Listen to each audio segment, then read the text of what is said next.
or Right. upgrades. How has that Upgrades and worked out? maintenance.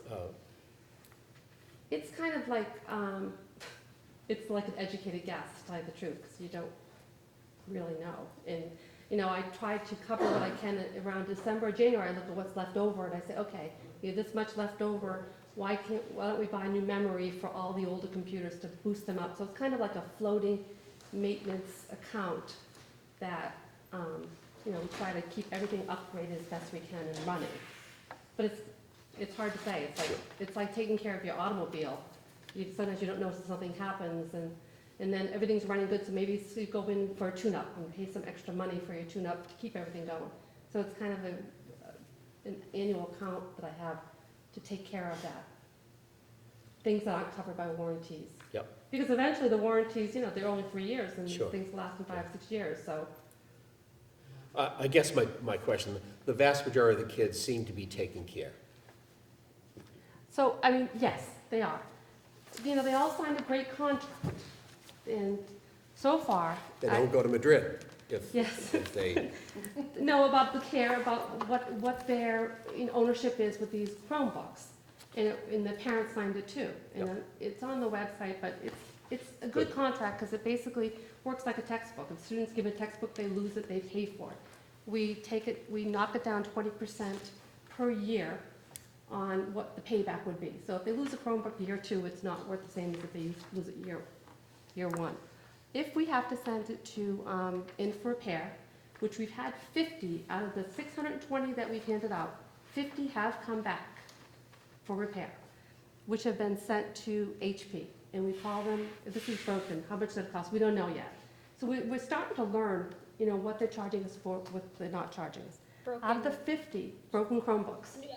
But things, Broken because I dropped something on it, or broken because all it's malfunctioning? 50 different reasons. We've heard them all. Sorry to interrupt you. And some of them are even, you know, from the parents. I was The cleaning dog, something the that dog. dropped and it was an accident, so it's not my fault, kind of thing. But out of the, you know, we're pretty pleased because out of the 50 that have been broken, majority have been screens. The screens are pretty, you know, they're a little bit more fragile than we'd like. But when we handed these out to the students, they all got the speech, they had to sign off, they understood how to take care of them, what not to put on top, what, you know. So we've had 4 that HP has actually charged us to repair the cracked screen. The rest, they have not yet. They have charged us $130 to repair a cracked screen. So I'm working out with Mr. Burkhead about how we're going to do this transaction. You know, basically the students signed and their parents that they were responsible for repairs. So that needs to be kind of, I figured beginning of January 1st, you start implementing this. Okay, you broke it, you paid for it, but we give the kids loaners. We're trying to be, HP's been great. They really have only charged, as I said, they've only charged us for 4 out of 50. And those were obviously cracked screens, not just put too heavy a book on it. So this is still in the works. We're not really quite, we had 2 stolen, lost or stolen, so other than that. I have 640 with all the kids in the rain, and then, you know, every time it rains, I'm like, oh my gosh. You know, when this poor student tripped coming out of the bus and fell on top of his and crashed it. And, I know, so. I get so upset when that happens. I know. But all in all, I'm really, that's less than 10%, and I think it's great. I think, you know, we have extra backed up. We're ready for it, so we're prepared for it. Very good, thank you. Okay. Steve, facility plan.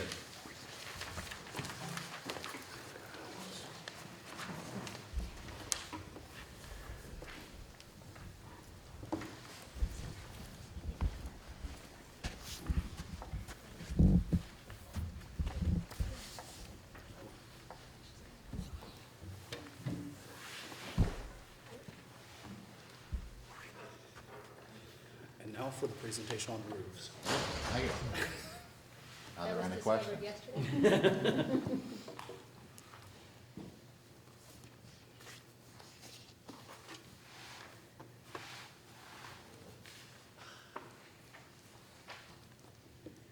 Look what you have to look forward to.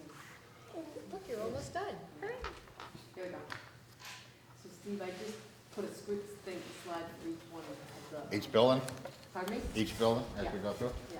All right, let me start off by saying, what are we looking at? We're looking at Howard Elementary School that was renovated back in 2004. Basically, everything that was renovated is now 10 years old. Chatham Elementary and Monomoy Middle were renovated in 98, 99. Everything that we're looking at is running 15 to 17 years old at this point in time. If it's gonna break, we've been doing well to get to this point. So what we've been trying to work towards is a plan to replace certain pieces each year as opposed to everything at one time. And that's how I've outlined it here. Chatham Elementary School, we've got some classroom floors. We're continuing to replace them. The carpet's now 10 years old, 17 years old, like I said, and we've got 4 more to do down there. We've been working on them over the last few years. We've got some work to do out in the future, 18. It's time to completely refinish the gym floor. Strip it right down, eliminate all the lining, refinish it. We'll go through big ticket items. We have a program in place where each year we paint a side of the building. You guys have all lived here long enough, you know how long paint lasts. If we do one side of the building each year, I think that the elementary school is broken down into about 6 sections. So it costs us about $50,000, and we get around it over the course of 6 years. And by the time we get around it, it's time to start all over again. The biggest ticket item is the roof. The roof leaks, has leaked for a number of years. We've been patching it. It costs us $2,000 to $3,000 a year to patch it. We're gonna continue to patch it, but at some point in time, patching's not gonna work anymore. I've talked with people about it 2 years ago, I think it was. I had a price, and it was around $625,000. So I want to hold that spot on a capital plan just so that we have it in our mind. We've got this big ticket item coming up in the future for that building. Parking lots, haven't touched in years. I don't know if the renovated fire station will, the rebuilt fire station will help us with it, but we'll need to fill cracks, reseal it, reline it. Playground, each year we do a little bit of something to it. We just spent $5,000 for fill in the last couple of years so that they have a soft landing area when they fall off the swings as they do. So I've tried to lay out, like I said, groups, floors, the roofs, and you'll see that in each of the buildings. If we go to the Howard Elementary School, this is a building I'm learning as we go along. As you can see, I've got some, we've just had to replace a couple of the HVAC units on the rooftop. They're both fresh air as well as heating units. They're gonna cost, the one that we did cost us in the area of $10,000, I believe. They're still working on it now. But we have 2 others on the roof that are both gonna be 15 years old, and that's pushing the life on them. So just as a place marker, I'm projecting we're gonna need some money out in the next couple of years to replace those. I was talking with somebody about the fire panel there, the alarm system in the building, and I wanted a different contractor to take over the maintenance of it, and he came in, talked to me about it, said, you're pushing the end of your life on it. It's a theme that we have throughout the buildings. It's 15 years old, you're gonna need to replace it. How much? Okay. Same thing, floors, we're gonna have to do some carpet. We're going to, the cafeteria floor is all uneven, had water damage over the years. It needs to be replaced, but before I replace it, I need to understand what's causing the problem. The floor itself is one thing, that's an easy thing to take care of, but something has caused that floor to buckle. I don't know if it's water underneath it or what, but at some point in time before we replace it, we're gonna have to take a look at what's caused the problems with that floor, so we can correct that prior to putting in a new floor. Parking is a issue. Now that we've lost some parking spaces, we've got to create an additional 20 spaces for the staff, and we have to do that relatively soon. We have some staff that are parking over in the middle school parking lots, the former middle school parking lot still, and walking over to the school. But we've talked about an area and tried to plan how we can move our staff closer to the building so that when the former middle school is converted to something else, we won't be parking there.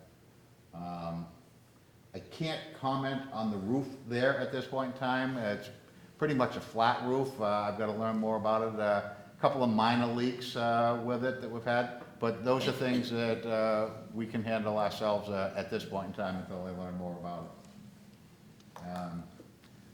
Move over to the middle school.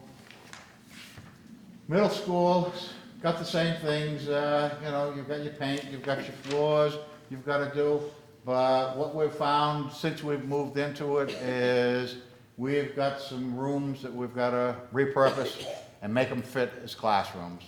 We have a culinary arts room that is set up as a culinary arts room that we're trying to run a music program out of.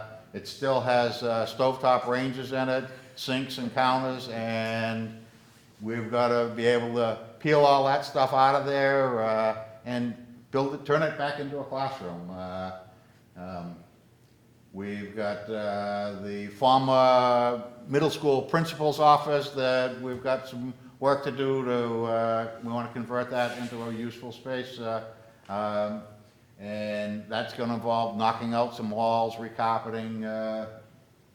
You know, I go through, there's a TV studio that we want to expand, knock out a wall and expand, be able to use it as a small computer lab, a fitness room that had Nautilus type equipment in it, rubber floors. I've got to work more closely with Brian to define what that room will be and what types of works that we have to do in there. The auditorium lighting, we limp along each year.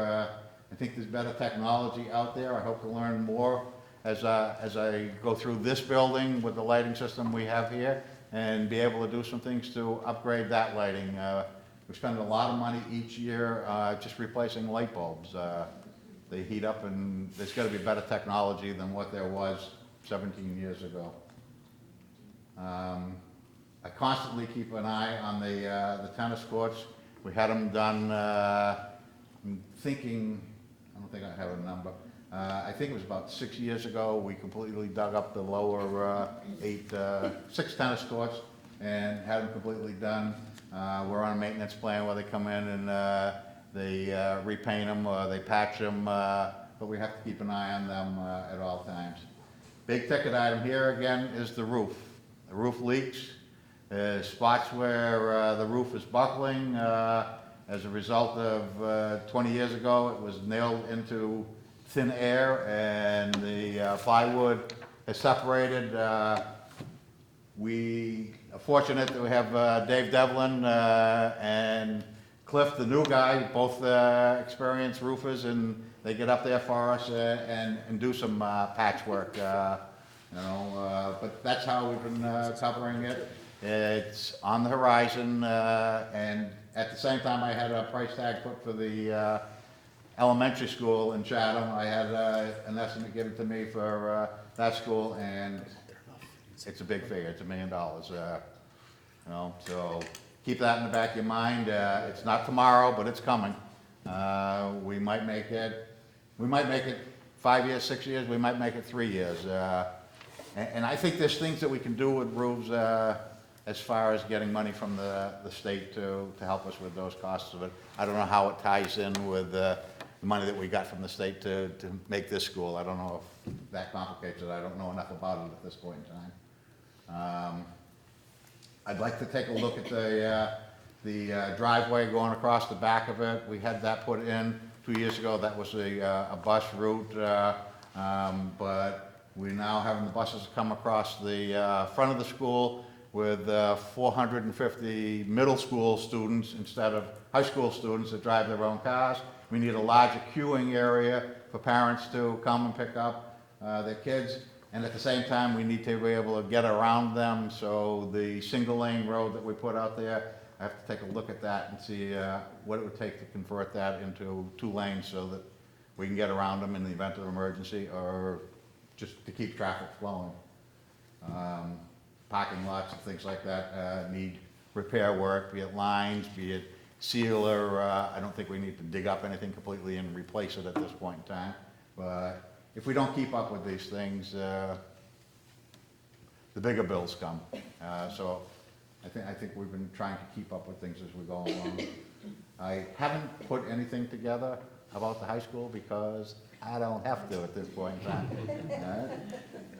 We're going to figure out what we got here first, and then we'll worry about how to fix it down the road. Right now, we're walking the learning curve, so everything's a question mark here. Questions, comments? Yeah? Sharon? About the middle school, the Harwich Elementary School parking, Yeah? how was it determined that we only needed 20 more parking spaces? Discussions with the principal, what he has for staff, where his staff is parking. So it's strictly staff, because when I go by there every single day, it looks like we need about 40 parking spaces. But that's not just They do staff. park wherever they can. Yeah, parents Yeah. and all that kind of thing. Where is the plan for the additional parking? We're looking along that roadway between the 2 schools. We have the treatment plant on the side of the middle school near the playground. We have some ground open there. On the side furthest away from the school, we might be able to put some spaces there. But the bulk of the work would be up on the lawn along the treatment plant by the playground.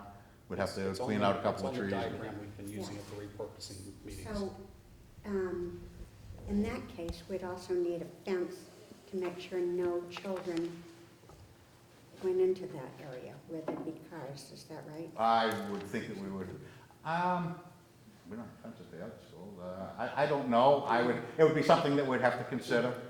I wouldn't disagree with you there. I don't know all the details of what we would have to do there. I think the playground's fenced, so it's, I think we'd have to look to see how, Yeah, it depends where the kids come out, because a lot of them come out right near the make-way room for parent pickup, and their kids running all around there, this is the other side of the building. the other side. This is the roadway that cuts from in front of the middle school Okay, and you're talking about where, no, I'm talking about where make-way, not where make-way comes out, but where make-way classroom is. That's where we were talking about before. My concern is just the closeness to it, because there are a lot of kids that go directly to that playground and, right after school. Yeah. So no, it's just a whatever we concern. ended up doing, we would have to have design plans drawn up, and that would take into account any safety considerations we have to make. Thank you. Any other questions? Steve? Okay, thank you. Thank you, Steve. Yeah. And item 5, the 5-year budget forecast. Now for the real excitement. You just stay there, put your feet up. You know, I really appreciate having, hearing things like that, roofing that's coming. It's wonderful to know ahead what kind of things might be looming, even though we don't want to hear too much about looming. Start losing sleep now. No, planning. Speaking of looming, Okay. So the PowerPoint, the 5-year plan that we gave out, just so you know that the very last page is the same page that Deb handed out that shows the flow of the way that the technology, so that's part of this packet as well, so.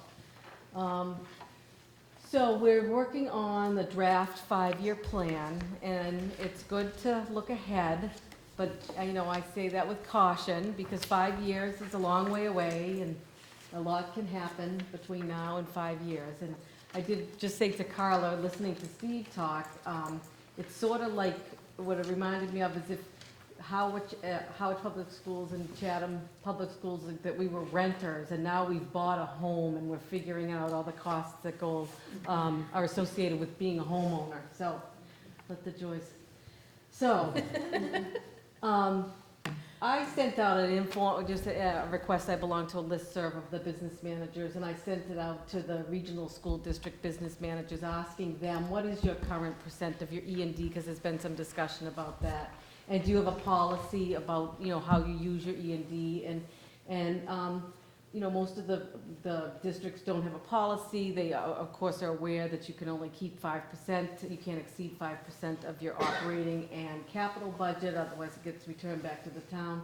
But we look at that, and the average, when you look at anywhere from a high of a 4.7 of South with Tolland to Dennis Yarmouth has a 0% E&D, the average came out to 2.4% throughout these districts, the last three of the districts on the Cape. And I think just to kind of tie this in, we met this morning with the finance subcommittee, and part of the feedback that we received after our last visit to the Harvard Selectmen and Finance Committee is, we have our excess and deficiencies at $1.4 million that's been certified now, and we know that next year is going to be challenging. So a natural question there is, how much of the excess and